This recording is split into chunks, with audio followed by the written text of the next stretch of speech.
आप सभी को मेरी राम राम हरिभूमि न्यूज बुलेटिन में आपका स्वागत है। आज की वीडियो में हम सबसे पहले बात करते हैं कुरुक्षेत्र में चल रहे अंतर्राष्ट्रीय गीता महोत्सव की।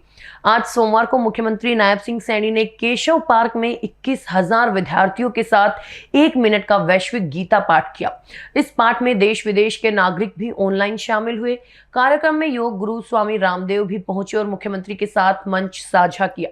कार्यक्रम के बाद मुख्यमंत्री नायब सिंह सैनी ने एक बड़ा ऐलान करते हुए कल मंगलवार को स्कूलों की छुट्टी घोषित की। मुख्यमंत्री नायब सिंह सैनी ने ज्योतिषर तीर्थ पर माथा टेकने और हवन यज्ञ में आहुति देने के बाद कार्यक्रम को संबोधित किया।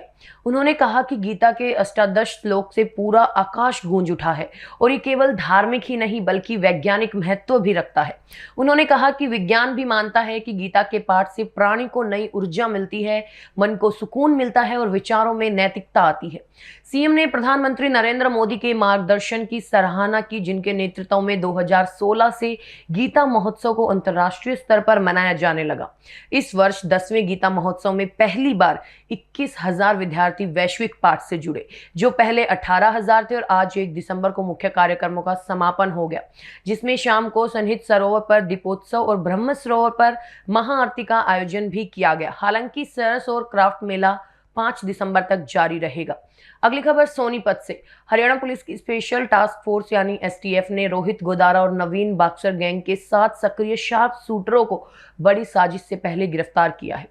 टीम ने इन शूटरों को सोनीपत सेक्टर 7 के फ्लाईओवर से दबोचा, जब ये गैंगवार की बड़ी वारदात को अंजाम देने की श्री गुरु तेग बहादुर साहिब के 350वें शहीदी दिवस को समर्पित पंजाब सरकार की श्रद्धा और सत्कार से भरपूर पहल पंजाब के 23 जिलों में गुरु साहिब के जीवन और बलिदान को दर्शाते light and sound show Srinagar, Gurdaspur, Faridkot और तख्त श्री दमदमा साहिब, तलवंडी साबो से अनंतपुर साहिब तक 4 महान नगर कीर्तन तथा 23, 24 और 25 नवंबर को अनंतपुर साहिब में होने वाले भव्य समागमों में मुख्यमंत्री सरदार भगवंत सिंह जी मान की ओर से सभी को नतमस्तक होने का हार्दिक अनुरोध। आइए अपनी अटूट श्रद्धा और सत्कार के साथ इन समागमों का हिस्सा बने।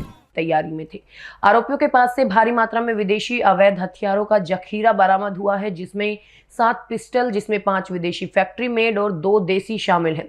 साथ ही इनके कब्जे में लगभग 200 जिंदा राउंड्स और अतिरिक्त मैगजीन भी मिली हैं। गिरफ्तार आरोपियों की पहचान रोहित उर्फ कटवालिया, मोहम्मद साजिद, मानव कुमार, विकास पाल, हैप्पी सिंह, जबरजग सिंह और विजय कुमार के रूप में हुई है। मुख्य आरोपी रोहित उर्फ कटवालिया ने इन सभी शार्प शूटरों को सोनीपत में इकट्ठा किया था और पुलिस जांच में सामने आया है कि ये गैंग हरियाणा, पंजाब, दिल्ली और चंडीगढ़ से बड़ी आपराधिक वारदात को अंजाम देने की योजना बना रहा था, जिसमें हथियारों की आपूर्ति, पैसों की व्यवस्था और टारगेट की रेकी शामिल थी।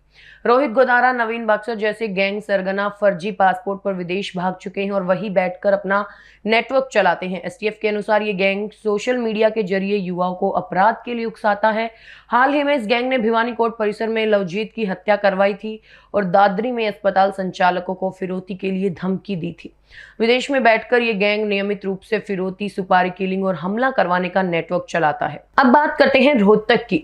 यहाँ सोमवार सुबह 2 प्राइवेट स्कूल बसों की भीषण टक्कर हो गई। लाखन माजरा बाईपास पर हुए हादसे में एक बस में करीब 15 स्कूली बच्चे सवार थे, जबकि दूसरी बस में बाराती भरे हुए थे।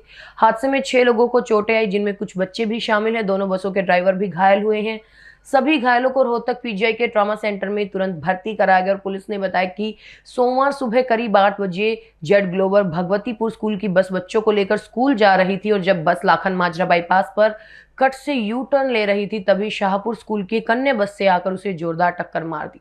ग्लोबल स्कूल बस के ड्राइवर ने बताया कि दूसरी बस का ड्राइवर काफी तेजी में था और उसने बीच में टक्कर मार दी, जिससे उनकी बस पलट गई और शाहपुर की बस भी आगे से बुरी तरह क्षतिग्रस्त हो गई। हादसे के दौरान स्कूल बस में सवार बच्चों के बीच चीख पुकार मच गई। बताया जा रहा है कि करीब 10 बच्चे घायल हुए। हालांकि ज्यादा चोट लगने के कारण सिर्फ 2 बच्चों को ही अस्पताल ले जाया गया। पुलिस ने मामला दर्ज कर जांच शुरू कर दी और स्थानीय लोग दोनों ड्राइवर पर कार्रवाई की मांग कर रहे हैं। अब बात करते हैं हरियाणा में हुई 3 बड़ी शादियों की। इन शादियों में राजनीतिक और खेल जगत की हस्तियां शामिल हैं। पूर्व मंत्री गोपाल कांडा के बेटे शुभम की शादी गुरुग्राम में हुई, जहां बॉलीवुड एक्ट्रेस नोरा फतेही ने ओ मामा तेतेम्मा जैसे गानों पर दमदार परफॉर्मेंस दी। इस समारोह में सीएम नायब सैनी सहित कई राजनेताओं को आमंत्रित किया गया। दूसरी ओर ओलंपिक मेडलिस्ट पहलवान रवि दहिया ने अपनी शादी सादगी से की। उन्होंने स्कूल चलाने वाली रीचा से फेरे लिए और दहेज में कुछ भी लेने से मना कर दिया। सिर्फ चांदी का एक सिक्का सगाई में लिया गया और शादी का भव्य पंडाल 3 एकड़ में लगा था, जहां देसी घी का चूरमा और पारंपरिक हरियाणवी व्यंजन परोसे गए। तीसरी शादी विधानसभा के डिप्टी स्पीकर कृष्ण मिड्ढा के बेटे ऋषि की थी। ये शादी पंचकुला में हुई, जिसमें हरियाणा के मुख्यमंत्री नायब सिंह सैनी भी शामिल हुए। मिड्ढा परिवार ने भी बेटे की सगाई में केवल 1 रुपया और 1 नारियल ही स्वीकार किया था। इस तरह हरियाणा में ये तीनों शादियां अपने अनोखे अंदाज और खास मेहमानों के कारण चर्चा में रही। अंत में बात करते हैं सुप्रीम कोर्ट के चीफ जस्टिस सूर्यकांत की। चीफ जस्टिस 6 दिसंबर को गुरुग्राम की भौंसी जेल पहुंचने वाले हैं।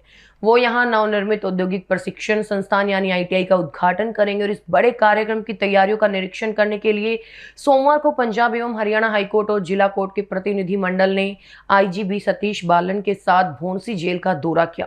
प्रतिनिधि मंडल के ADJ अमित ग्रोवर, सुनील चौहान और अन्य न्यायाधीश शामिल थे। इस नई ITI का मुख्य उद्देश्य जेल में बंद कैदियों को तकनीकी शिक्षा और व्यवहारिक प्रशिक्षण उपलब्ध कराना है।